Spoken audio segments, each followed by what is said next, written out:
아, 우유에 대해서 하겠습니다. 우유는 태음의 음식이죠. 예. 예, 다른 사람들이 이제 설사하기도 하고 이게 논란이 굉장히 많습니다.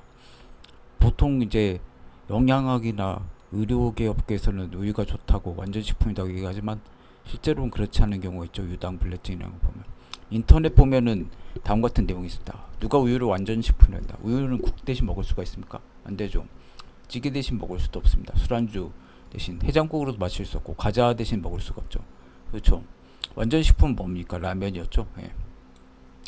저는 이제 우유에 대해서 한 가지 얘기하면 이제 급식이 나오지 않았습니까? 저희 때는 그래도 조금 돈 있는 사람들이 이제 우유 급식을 시켜서 먹었죠. 근데 저는 뭐 초등학교부터 고등학교까지 계속 먹었던 것 같습니다. 근데 뭐 키가 크지도 않았고 그 다음에 우유 먹으면 좀 두통이라든지 좀 더부룩한 미식거림 이런 것들이 머리가 좀 이렇게 띵하고 이런 것들이 좀 있었거든요. 유당불내증이 있었거든요. 예. 그래서 굉장히 우유에 대해서 또 이제 알러지 비염 있어가지고 아토피랑 이런 것 때문에 고생 많이 했어요. 근데 대학교 가니까 이제 급식이 끊어지니까 안 먹이지 않습니까? 그러니까 굉장히 확 좋아진 적이 있었습니다. 예. 우유는 오히려 철분 수치를 낮춘다. 철분 자체가 어떻게 보면은 소민한테 필요한 거죠. 예. 그리고 임산부들한테 필요하고 그리고 이제 염증을 일으킬 수가 있다. 카제인이 있으니까 이 면역 반응을 일으킨 것들은 다 단백질 아닙니까? 그 다음에 이제 최근에는 뭐 장누수 증후군이라고 해가지고 우유 단백질 같은 게 나와가지고 이렇게 말썽을 부릴 수가 있지 않습니까? 피 속에 이제 흘러 들어가지고 그리고 이제 우유 같은 거 이제 당뇨 다발성 경화증, 심장병, 크론병, 과민대장증후군, 백내장 이런 것들 그래요. 여기 과민대장증후군도 있죠. 예. 보통 이런 크론병, 뭐 궤양성 대장염 이런 것들이 다 소민한테 걸리는 거 아닙니까? 그리고 젖소 우유에는 이제 젖소 세포가 들어가 있죠. 예. 그래가지고 그런 것들도 문제가 될 수가 있다. 또 항생제 같은 것들이 많이 있기 때문에 이제 이런 것들이 질환 있는 사람들이 힘들다. 합성 호르몬이나 스테로이드, 무심밀 성호르몬 이제 함유하고 있다. 예, 이런 것들이 좀 문제가 될 수가 있죠. 성적 교란을 일으켰어요. 요즘에는 이제 조숙증 같은 거, 성조숙증이 일어나가지고 생리도 이제 빨리 하지 않습니까? 뭐 12살, 11살 이런 이제 여아들, 초등학생 여아들도 이제 생리를 빨리 하는 경우가 있기도 하죠. 예. 콜레스테롤 수치 증가시킨다. 그렇죠. 예전에 뭐 계란이 그렇다고 했는데 계란은 이제 해밀 물론 이제 콜레스테롤이 나쁜 건 아니죠. 예. 세포 막이라든지 뇌세포 같은 것도 구성 성분이고 또 성호르몬 아까 나왔지만 구성 성분 아닙니까? 예. 콜레스테롤 떨어지면 성욕 같은 것도 감퇴할 수가 있다. 이게 안 좋다. 예.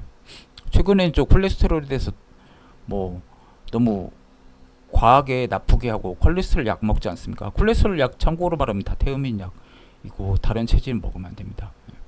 알레르기가 제일 문제죠. 민감증이라든지 예. 집중력 장애, 전립선암도 일으킬 수가 있다. 예. 우유 카제인은 히스타민 생성에 점액 유발한다. 예. 그래서 이제 보면은 골다공증도 덴마크가 많죠. 덴마크가 낙농업 발달한 국가입니다. 덴마크 우유 뭐 요구르트 있으니까 마사이족보다 더 많다. 예. 그래서 이게 완전 식품으로 피라미드 꼭대기에 있는 게 낙농업계 로비 때문에 그렇다. 모든 것들이 그렇죠. 의사는 뭐 그것도 모르고 그냥 따라하는 경향이 있고. 예. 저는 그래서 이제 제일 문제가 락토스 인톨러런스죠. 아, 유당 분해 효소 결핍증 예. 견디지 못하는 거죠. 그래서 이제 소장에서 삼투 현상에 의해서 이게 이제 더부룩한 거, 설사복통, 복부팽만, 오심 이게 일어날 수가 있고. 그나마 이제 유럽인들은 낙농업 유목민들을 후손 아닙니까? 예, 그러니까 그 사람들은 한 25%인데 아프리카계 미국인은 60%, 예, 흑인들 그다음에 동양계는 80%, 한국도 75%라고 돼 있더라 찾아보면. 근데 또 채식하는데 그 찾아보니까 이거 있는 사람 68%다. 예. 제가 보기에는 그 정도가 맞는 것 같습니다. 왜 그러면 태음인을 제외한 체질이 다 어떻게 보면 유당불내증이 있을 확률이 높기 때문에 그렇죠. 예. 태음인도 저 밀가루나 이제 이런 것들 우유 같은 거 먹으면 설사하냐 이걸로 이제 찾아낼 수가 있죠. 예. 근데 이제 그래도 설사한다고 좀 속이 안 좋다고 하는 사람들은 이제 냉장고에서 바로 꺼내서 먹는 사람들이 문제가 됩니다. 그래서 따뜻하게 해가지고 이제 설탕, 소금 첨가해서 먹으면 괜찮다. 저 같은 경우도 따뜻하게 데워 먹으면 괜찮더라고요. 그 전지분유라고 탈지유 그거 먹었을 때는 아무런 문제가 없는데 차게 하면 항상 문제가 생기더라고요. 예. 요즘에도 이제 냉장고에서 바로 꺼내서 안 먹고 저 같은 경우 요구르트 좀 먹는데 이제 한 2시간 정도 뒀다가 먹기도 합니다. 그리고 이제 참고로 우리 스승님이 상하목장 강성훈 파스테르 저온 살균 우유는 좀 안 좋다. 일반 우유를 먹어라. 뭐 서유나 메밀 우유 이런 걸 먹어라. 얘기를 하셨고요. 동의보감에는 이제 내경편에 우유죽이라는 게 나왔죠. 예. 우유죽 1승, 입새 미심, 소허, 자죽, 영숙 상복, 최의 노인. 이게 좀 그러니까 소젓 한 대에다가 쌀아기살, 가는 쌀을 넣어가지고 이제 죽을 써가지고 먹으면은 노인에게 제일 좋다. 이렇게 이제 좀 그리고 뭐 임금이 먹는 뭐 타락죽 같은 것들이 나오거든요. 거기에 뭐 최고 좋다 보양으로 뭐 이런 식으로 굉장히 과장해서 말했어요. 근데 그때 당시를 보면은 그 우유를 먹을 수 있는 사람이 임금뿐이었죠. 임금이나 세자 정도. 예. 왜 그러면 우리나라에 젖소가 없었었고 홀스타인 뭐 그런 것들이 조선시대에 없었고 또 뭐 그렇게 계속 짜서 먹을 수 있는 그런 여건도 안 됐죠. 예. 그 정도 키울 수 있는 보통 그냥 다 일하는 한우였기 때문에 우유 같은 것들이 거의 없어가지고 거의 만병통치약처럼 합니다. 최근에. 예.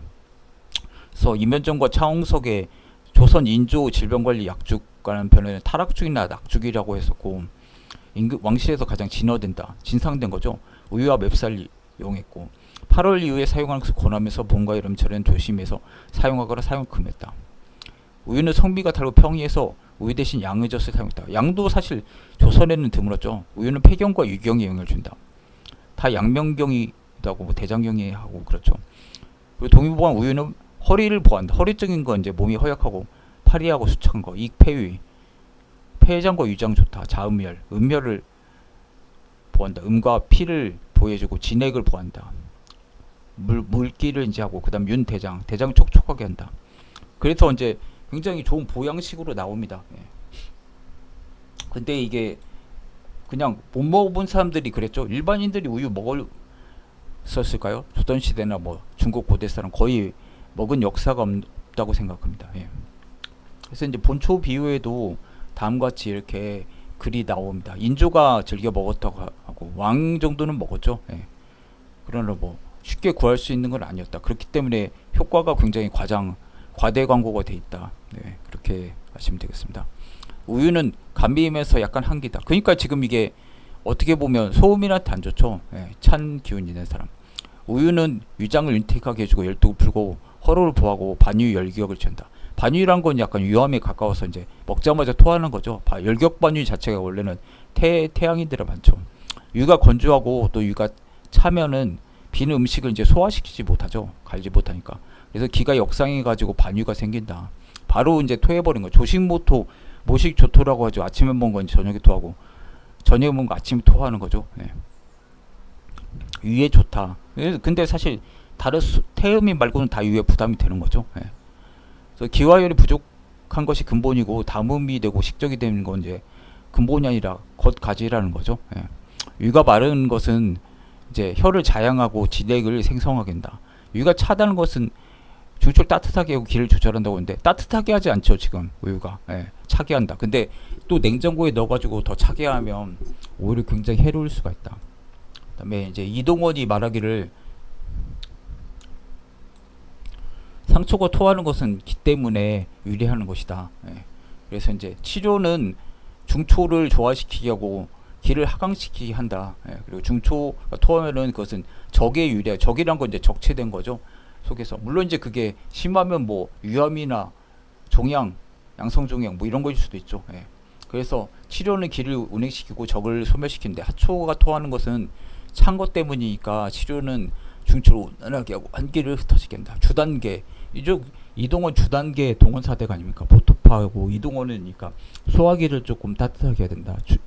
주단계는 자음강화법을 얘기했죠.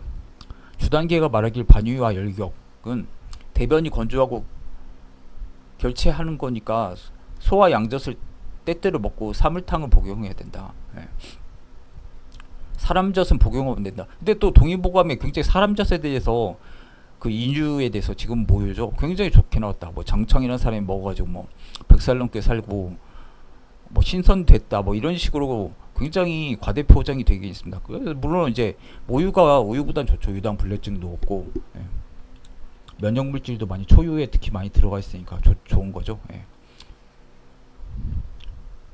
인유란 것은 오미의 독이 있기 때문에 뭐 칠정의 화가 있다. 예. 그러니까 뭐 맵고 짜고 달고 시고 쓰고 이런 것들에 독이 있고.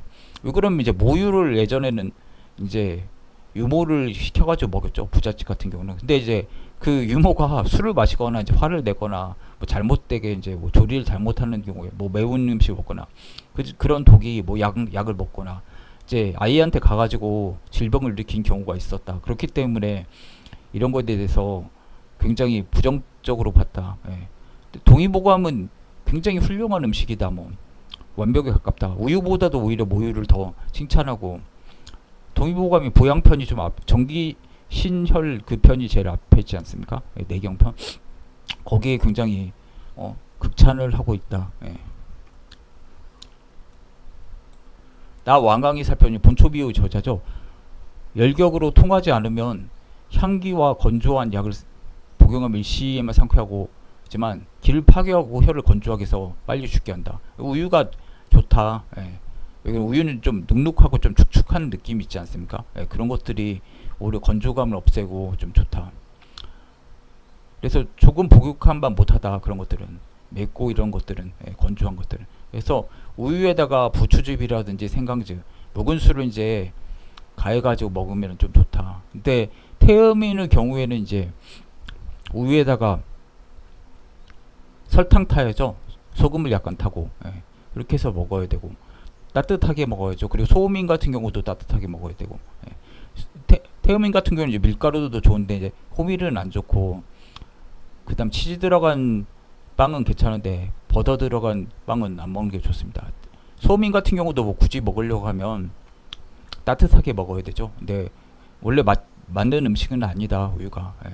소음인한테 제일 안 좋은 것 같습니다. 제가 볼 생각에는 그냥 예. 물론 이제 소양인도 좀 좋지 않은 음식이고요. 그래서 이제 우유 자체로 태음인을 이제 가리는 데 사용될 수가 있지만 또 그걸로 우유 먹고 설사하니까 태음인이 아니다 이렇게 배제하는 것도 좀 좋은 방법은 아닌 것 같습니다. 그렇습니다.